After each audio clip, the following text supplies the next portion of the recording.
Salut à tous les amis, c'est Walid Satani les gars, toujours moi aux commandes, encore une. Et aujourd'hui les gars, voilà, comme vous avez pu le voir hier, il y a une grosse rencontre en Coupe du Monde. Les champions du monde se sont inclinés Momo. Ouais, les gars, d'ailleurs je suis toujours avec Momo. Bon, je pense que vous avez marqué. Toujours, bon, Momo c'est parle l'habitude de les foot. gars. Momo Pareil, parle de foot, toujours. aujourd'hui Momo parle tunisien. et et aujourd'hui, on va un peu débriefer ce match Tunisie-France. On est tunisien et français. Ouais. Voilà, avant tout français, mais voilà, franco-tunisien. Mais vu que la France était déjà qualifiée, vous imaginez bien que quand même, on était plus derrière la Tunisie. Et c'est un peu normal, vu les circonstances, c'est le pays d'origine aussi. Et avec Momo, on va un peu analyser le match. Et d'abord, Déjà, tu vois un Tunisien 1-0 France, quelle est ta réaction? Déjà, je suis extrêmement choqué parce Ouais. qu'on en a Alors, parlé, alors, avec Walid, on en avait parlé avant Depuis des mois. avant le match. Mais déjà, depuis des mois, depuis le mois de mai, depuis le tirage, on en avait beaucoup parlé. Même là, quand il approchait, surtout qu'il y avait victoire obligatoire pour la Oui. Tunisie. Donc voilà, mais on voyait absolument pas la Tunisie l'emporter. clairement. On était là des pronostics 2-0 pour la France, 3-0 pour la France. Donc c'était frustrant de parier contre la Tunisie, mais on imaginait mal les Aigles de Carthage faire mieux qu'une défaite. En effet, en fait, on l'espérait tous qu'ils gagnaient, mais on n'y croyait pas. Bon, certains y croyaient bien sûr, mais c'était compliqué de vraiment y croire. Non, Parce moi je qu'imaginez croyais pas. imaginez le scénario en fait, parce qu'on connaît nos forces et nos faiblesses. Et franchement, face à une équipe pareille, c'est un peu compliqué d'imaginer un scénario de but et de pas concéder de but. Et finalement, Tunisie s'est imposé 1-0 grâce à un but de Wabi Kazri, la légende Kazri. On en parlera Une grosse après. légende. Et là, ce débrief va plutôt tourner en faveur des Tunisiens. Mais on tient à rappeler, bien sûr, oui, ok, c'est l'équipe de France B. Ouais, c'est vrai que Oui. ça a énormément fait parler. C'est vrai qu'il y a beaucoup de gens qui ont voulu un peu descendre notre victoire, la critiquer parce que Deschamps avait aligné l'équipe B. Mais ça reste une victoire contre les champions du c'est monde. Il faut l'équipe quand de même France. le préciser. C'est C'est quand marqué même équipe de l'équipe de France. Et quand on regarde les noms qui sont dans l'équipe de France, Colomboigny, ça joue à Francfort, Gendouzi Verretou, Coman, ça joue Bayern. à l'OM, Disasi, Monaco. C'est quand même des joueurs qui sont largement meilleurs que ceux de la Tunisie, même si voilà, un ou Il n'y a deux pas joueurs- d'automatisme, mais c'est pas Voilà, grave. il n'y a pas d'automatisme, il y a eu des joueurs qui n'étaient pas à leur poste, Deschamps a voulu expérimenter des choses, mais ça reste une victoire contre les champions du monde. Et je rajouterais même, si je devais avoir un ton un petit peu provocateur, que notre exploit est à la hauteur de l'exploit qu'a fait le Maroc face à la Belgique. Exactement. Et aussi, il faut noter qu'ils ont fait rentrer Kylian Mbappé, Ousmane Dembélé, Griezmann, Rabiot, qui sont 4 titulaires de base. Après, Voilà. s'il fallait être objectif, je pense que s'ils avaient commencé, on Oui. n'aurait pas gagné le Bon, match. on n'aurait pas gagné. Mais il faut rappeler aussi que si, imaginez, on est le joueur tunisien sur le terrain, en soi, c'est pas de leur faute. Si Non, les ils ont gens rien alignaient, demandé. ils ont rien demandé. Eux, ils jouent Exactement. l'équipe de France, ils n'ont pas demandé à Exactement. jouer la B. Exactement. Ils Et ont- surtout, voilà. ils ont été conquérants. Parce Oui. que par rapport aux deux premiers matchs où on était plus dans la soumission, à vouloir attendre les adversaires, là on a vraiment voulu attaquer. Et c'est ça qui a fait, à mon avis, la différence. Si on avait fait ça depuis le début du tournoi, je pense qu'on aurait espéré mieux. Et c'est là qu'on attaque la première partie. Moi, j'ai un petit mot, un jeu de mots pour qualifier la Tunisie. Une Tunisie en vie. Ouais, Alors, envie déjà parce qu'elle était en vie pendant ce match, et elle avait envie. elle avait, Elle avait très envie. C'était pas la même envie que contre le Danemark au premier match. Là, c'était une envie. Bah, déjà tu étais obligé de gagner. une envie de gagner. Une envie de gagner, mais une envie aussi offensive. J'ai très rarement vu la Tunisie aussi conquérante. Aussi offensif. Avec Ali Mahloul qui bombardait les centres, qui dédoublait, avec la titularisation de Keshrida qu'on en parlera juste après. Bien sûr. Franchement, la Tunisie avait de l'envie, offensive, toujours la hargne défensive qu'elle a l'habitude d'avoir. Et franchement, en tant que Tunisien, devant le match, on était émerveillés. On avait une équipe de Tunisie qui avait le couteau sous la gorge et qui devait absolument obtenir un résultat. Et comme j'ai dit à Walid et comme je l'ai toujours dit, si on avait été comme ça dès le début, on C'est le premier avait, de le groupe. hier, on avait envie de gagner le match. Oui. Contre le Danemark, on avait envie d'accrocher un nul. Contre l'Australie, Oui. on était un peu en gestion. Ouais. Là, on voulait vraiment gagner le match. Et c'est ça qui a fait la différence. Quand tu veux gagner un match, ça fait la diff. Et Australie, gestion, t'es bien gentil parce que j'ai l'impression qu'ils voulaient pas jouer ce match contre l'Australie. Ouais, mais Tu- je pense que le problème contre l'Australie était dans l'approche du match. Oui. Comment est-ce que tu l'abordes? Je pense qu'ils l'ont abordé de la même manière que face au Danemark. Ils se sont dit on va essayer de sécuriser derrière, alors que là, le match t'obligeait, le scénario du groupe t'obligeait à aller chercher une victoire. Donc, Et je pense que la clé de ce match, Momo, ça a été surtout la titularisation de Wabi Kazri, Ouais. Wajdi Keshrida, Ouais. Anis Ben Slimane et Mohamed Ali Ben Ramdan. et c'est Alors, extrêmement, franchement, extrêmement frustrant de se dire que Wabi Kazri, qui est quand même le meilleur joueur, incontestablement, il l'a encore montré hier, n'a pas joué les deux premiers matchs. Il n'est même pas rentré contre l'Australie. il est rentré à 10 minutes, je crois. Voilà, donc comment tu peux te priver d'un joueur comme Wabi Kazri? Comment est-ce que, par exemple, Jebali aussi, pourquoi est-ce qu'il a commencé sur le banc alors que quand il est rentré, il a imposé un vrai défi physique à Konaté qui s'est baladé vraiment tout le match, qui a été très bon. Donc il y a vraiment des joueurs, Keshrida, je suis désolé, entre Wajdi Keshrida et Mohamed Draguer, il y a une vraie différence de niveau. Ah non, mais Et Draguer, je c'est ne comprends pas catastrophique. comment Draguer a pu débuter titulaire la Coupe du Monde, il a même été titulaire à la CAN, alors que Keshrida a été remplaçant et on a vu qu'il était largement meilleur Il que est lui. super. Malou a fait le boulot par contre. Ouais, Malou Loul a répondu l'expérience. présent. Après, attention au coup de pied arrêté, hein, Oui. c'était assez douteux. Mais voilà, Ben Romdan, la seule frustration que j'ai par rapport à ce joueur, c'est qu'il n'a pas joué à son poste. Ouais. Il a joué ailier. Et pourtant, Voilà. bonne copie. Bonne copie, et puis Franchement. surtout, ce que j'ai pas aimé, ce que je trouve un peu frustrant, c'est la gestion du KM Sakni. Oui. T'enlèves ton capitaine pour le match le plus important de la poule, tu le fais même pas rentrer. Comment est-ce que lui il le prend? On sait que c'est un joueur qui avait vraiment envie de jouer la Coupe du Monde. Il y a une charge émotionnelle, il a aussi joué au Qatar, il connaît les stades, etc. Je comprends pas que sur un match contre la France, un match de prestige, Au moins de des gala, minutes. on l'ait pas fait rentrer, surtout qu'il s'est échauffé.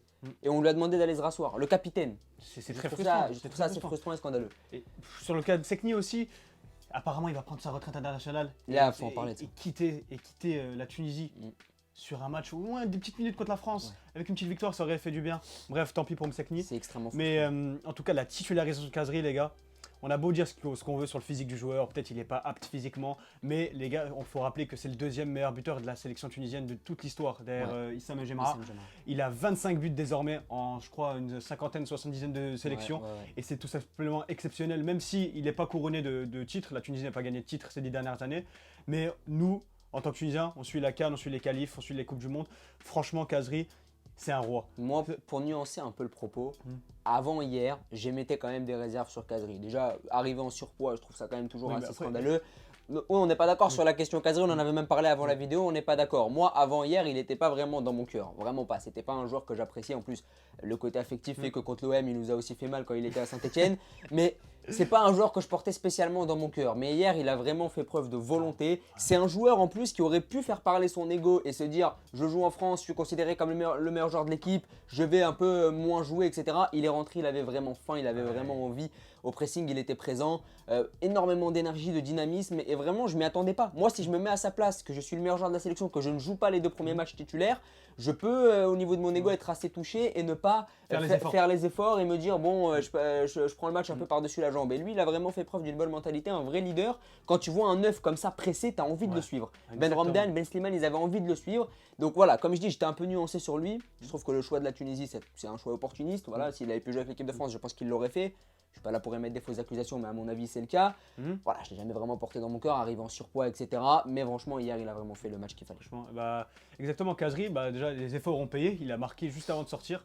Et ce but, franchement, les émotions. Quelles émotions. Quelles émotions. C'était magnifique. Ça a duré 3 minutes. Mais ça a duré 3 minutes, mais les gars, c'était incroyable. Donc c'est pour ça que je dis Kazri le roi. Et surtout, les gars, bon, ça c'est une petite stat qui fait plaisir. Kazri en Coupe du Monde, il a joué 2 Coupes du Monde. Kazri en Coupe du Monde, c'est 3 titularisations, 3 buts de passe D. Franchement, c'est costaud pour un joueur tunisien. C'est très fort. Après, là aussi, vous allez me dire que je suis un anti-Kazri. Les 3 buts, il y en a 2 contre le Panama. Voilà. Peut-être. Ouais, non, mais ça reste la Coupe du Monde. Hein. C'est la Coupe du Monde. Il faut valoriser tous les buts. Évidemment, bien sûr. Mais en tout cas, Kazri, qui a malheureusement pris sa retraite aujourd'hui. Ah ouais, ça y est. C'est officiel, je crois. Les retraite de tout Non, internationale. Ah, ok. Ouais, non. Ok. Retraite internationale tunisienne. Et franchement, on peut dire que la Tunisie, et même Kazri, sort par la grande porte. C'est la dernière partie de la vidéo. Est-ce que la Tunisie sort par la grande porte? Franchement, je suis nuancé. Les Tunisiens, nous, on est très nuancés. Parce que beaucoup de gens qui me suivent ou quoi me disent que tant pis, vous avez battu la France. Sauf que nous, on espérait cette qualification. On a vu des gens fêter. Oui, on a vu des gens fêter d'ailleurs quand on rentrait hier. Mais on a vu des gens fêter, mais moi, en tant que... Vraiment, vous savez qu'on aime le foot, les gars. On parle de foot tous les jours. Ouais. On aime vraiment le foot. Et quand on aime vraiment le foot, il y a toujours... Tu peux pas être satisfait d'une victoire. Si, on est content. On est fier de nos joueurs, la prestation qu'ils ont fait. Mais on n'est pas satisfait car on n'est pas qualifié. Et le but d'une Coupe du Monde, c'est d'aller le plus loin possible. Et il y avait la place, sauf qu'ils ont perdu contre l'Australie et que c'est une équipe à retardement, je sais pas. C'est quand ils veulent, en fait. Ça résume bien le peuple tunisien, désolé, des flemmards. Tu fais un bon match contre le Danemark. Tu fais un mauvais match contre l'Australie, mais contre la grande France, il y a énormément de frustration par rapport au match face à l'Australie. C'est l'Australie surtout. Très mal abordé, on a été catastrophique et je me demande comment est-ce qu'en 3 jours tu peux te métamorphoser ainsi. Le match 0-0 face au Danemark, pour moi ce match-là, quand on voit le niveau qu'a affiché le Danemark derrière dans la compétition, tu aurais dû le gagner. Sur le coup, on a pris ça presque comme une victoire et on s'est dit qu'on était qualifié et ce match-là, il nous a vraiment piégé, il nous a entraîné dans une sorte de dynamique où on a pris un peu la confiance, où on pensait que la Tunisie était déjà qualifiée après le match nul. Le Danemark s'est avéré extrêmement faible. Le match et encore, tu as failli le perdre. Hein. Le Danemark tape le poteau, ils ont des occasions, etc. Le match face à l'Australie, tu l'abordes très mal. Et si j'étais de mauvaise foi, je dirais le match face à l'équipe de France. L'équipe de France s'est faite voler aussi sur la fin du match. Faut pas non plus se mentir. On dépendait de l'autre résultat aussi. On a gagné 1-0 certes, mais tu as quand même gagné 1-0 et ça on pourra jamais l'enlever, c'était quand même l'équipe B. Faut pas le nier non plus. Donc oui, on sort par la grande porte, Mais pour moi, Aux yeux des gens. mais aux yeux des gens, aux yeux du grand public français, nous- parce que c'est les Français qui Oui. en parlent. Les Français disent la Tunisie c'est costaud parce qu'on les a battus. Oui. Mais est-ce qu'à l'échelle mondiale, les gens se disent la Tunisie est sortie par la grande porte? Non, parce que quand on regarde, c'est un but marqué sur 3 journées. Certes, c'est un but un but, encaissé, oui. bien sûr. S'il faut prendre aussi l'autre côté du truc, ok, on peut voir une vision positive. Mais pour moi, la Tunisie, pour moi, ne sort pas par la grande porte. Oui, pour c'est moi, pas la grande porte. elle a affiché un bon visage face aux Danois, elle a affiché un très beau visage conquérant face à l'équipe de France, mais c'est pas la grande porte. C'est pas la grande porte. Mais C'est la porte. franchement, c'est les la Tunisiens ne peuvent s'en vouloir qu'à eux-mêmes. Voilà. Leur pire ennemi, c'est C'est ça, eux-mêmes. en fait. Parce que nous, en tant que Tunisiens, on abordait comment le groupe? C'était le Danemark arracher un nul ou peut-être perdre, Australie gagner et peut-être. Et ce qui est peut-être faire un truc extrêmement contre la frustrant, France. c'est que si tu avais abordé ce match face à l'Australie en conquérant, tu l'aurais gagné, tu aurais même pu finir avec 7 points comme l'a fait le Maroc. Et même les joueurs l'ont dit. Et comment il s'appelle? Nasser Gandri ou Gandri tout simplement. Gandri a dit. Nadir Gandri. Et a dit en conférence de presse, en sortie de presse, il a dit cette première mi-temps contre l'Australie, elle est désastreuse. Et c'est totalement de notre faute. Ouais. On a perdu ce groupe à cause de notre première mi-temps contre l'Australie qui a Moi, été j'ai très dit- mal abordée par Jalel Kadri. Et aussi, c'est surtout une envie des joueurs aussi. Ouais. Mais Jalel Kadri, c'est pas un coach à la hauteur Ouais. d'une nation comme la Tunisie. Comment Qui- coach de quoi? Gendoub? Jeune Basport, il a entraîné Jeune Basport, Jalel Kadri. Bref. En tout cas, on a essayé de synthétiser tout ça. Les gars, on va pas faire une vidéo trop longue parce que la dernière fois qu'on a fait ça, on a fait 53 minutes. On avait été Mais très loin. en tout cas, on peut faire une petite ouverture sur L'avenir. en fait, la Tunisie a une belle marge de progression car en soi, il y a la fin des plus grands cadres comme Wabi Kazri, Marloul. Marloul, Sekni, chez le moindre Ferjani Sassi, Aussi.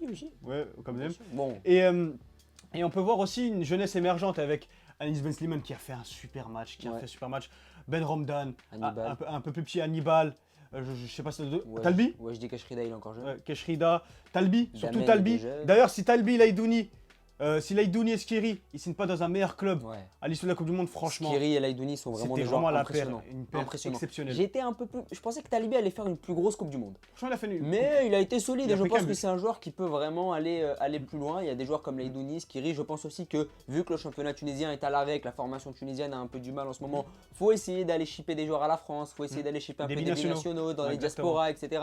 Ça peut être vraiment intéressant. On l'a fait déjà avec Hannibal. Ça marche aussi avec le Maroc et l'Algérie. Ça marche avec le Ils Maroc commencent et à faire ça l'Algérie et voilà, avec, ça paye. avec succès. Donc franchement, ça peut être vraiment intéressant à l'avenir. Mais pour moi, on ne doit pas continuer avec Jalel Kadri. Ouais, On doit prendre pour un moi, autre Jalel joueur. Kadri, merci pour les travaux, mais c'est compliqué. C'est un coach qui a entraîné que des équipes qui devaient jouer le maintien, malheureusement. En Tunisie. Oui, en Tunisie Pas en surtout. première ligue. Voilà. Il a entraîné un peu au Qatar, je crois, mais bref, c'est des balivernes tout ça. C'est des balivernes. C'est des exactement. balivernes. Et il faut un coach un peu plus de prestige.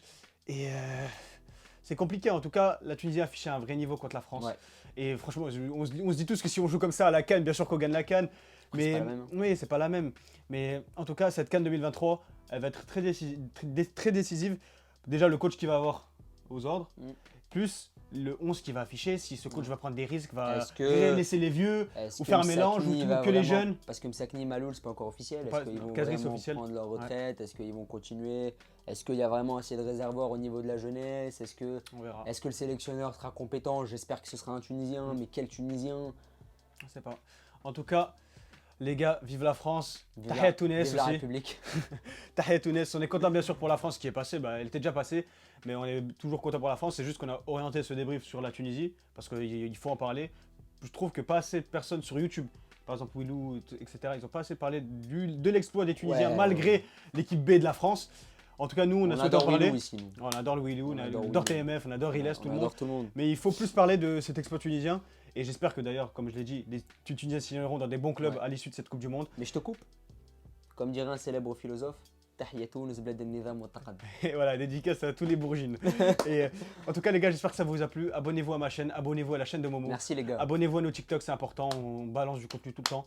Et là, cette Coupe du Monde, la phase finale arrive. Et voilà, ça va bombarder aussi. Il va Allez. y avoir des gros matchs. Ça part. En espérant que la France gagne la Coupe du Monde. Et on se dit à la prochaine pour des nouvelles vidéos. Ciao. Merci les gars.